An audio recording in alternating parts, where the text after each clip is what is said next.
Lady walk around. We're going to start this move by doing the first step of the opening out.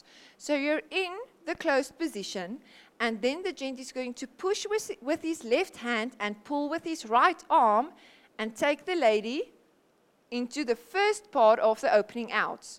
Now, for the first time, I'm going to demonstrate this. The gent is going to stand still, and the lady is going to walk around the gent all the way until she gets in front of him again, and then you can continue with the basic again. But when you're actually dancing this, gents need to move as well. So, after you've pushed the lady open for the first part of the opening out, the gent is also going to make a small circle in the opposite direction of which the lady is traveling. So, push the lady so that she knows to walk around you, and the gent will give small steps in order to counter the movement of the lady, and then when she's back in front of you, you can continue with the basic again.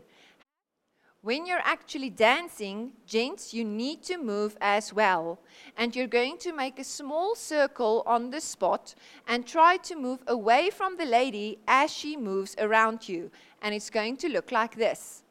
Push the lady out for one opening out, and then do small steps, making a circle as she walks around you, and then continue with the basic the moment she's back in front of you. Have fun practicing this one.